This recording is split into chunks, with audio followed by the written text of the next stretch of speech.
That young man from Southeast have an NGO, a non-governmental organization, where he raises money to heal the sick.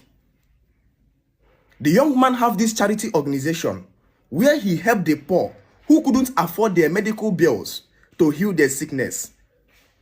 And so the system is, he always pick this particular person and take the person to radio station and then explain the kind of sickness the person have, where the person is from, everything about the person.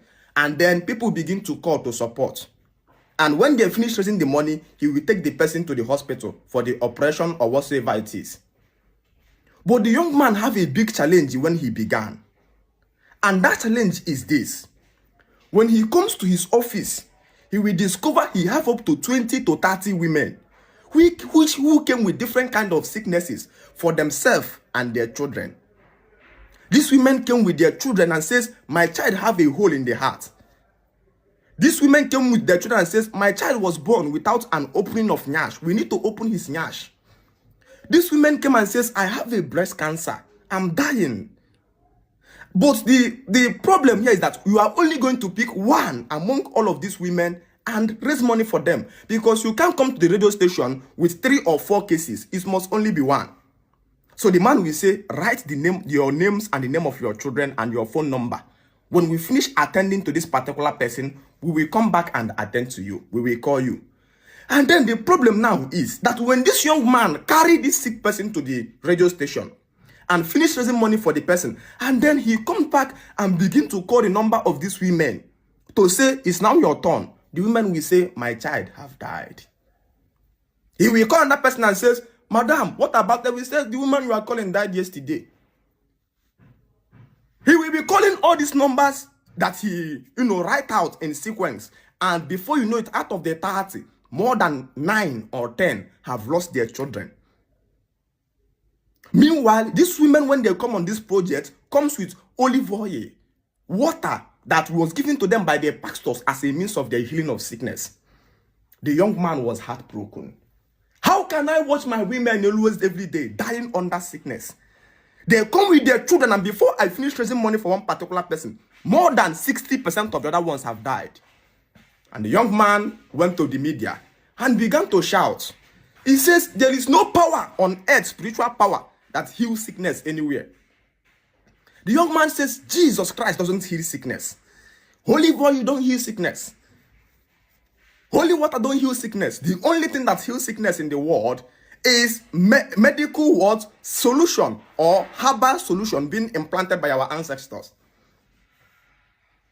And the people began to call him an antichrist. Many who began the project with him withdrawn.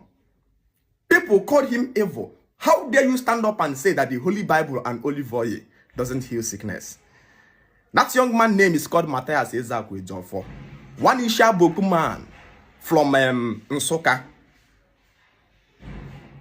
The man is a passionate man who desires the best for his people. But because of the death that he witnessed in a program he began, where the death of people is caused or sponsored by the irresponsibility of the government, providing free medicals to children, newborn babies. And then the church is protecting the irresponsibility of that government. And then the man began a project he called Omenana Buzezokunando, where he unveils, like a woman unveils the clothes before a man. He unveils the nakedness of Christianity to the whole world. So anytime you listen to him, he always telling you that Jesus doesn't heal any sickness. And to make you understand, the man was more a serious man. The man actually hosted a program and invited the pastor. He says, come and heal this sickness in my church. The woman came after 3 days fasting and nothing happened. And that man has been preaching a message of emancipation in Africa. He began a movement of liberation in Africa and Southeast that is going to touch across the stratosphere of Africa to engineer change. Because once we wave away the point of irresponsibility, we start thinking about how to hold ourselves responsible for our life. But Africans fight a man who projects truth to them. But we are no longer afraid of the fight. His message has begun to spray like the fire of the Hammertime. And people in all over the globe are becoming to realization that Jesus Christ have no power anywhere.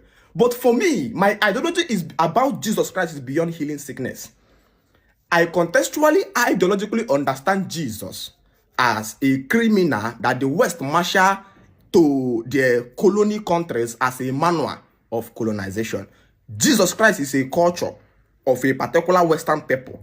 That's why Americans, England can never play with him. It's a culture that sponsors criminality and taking of people's land and asking them for forgiveness of sin. Thank you so much.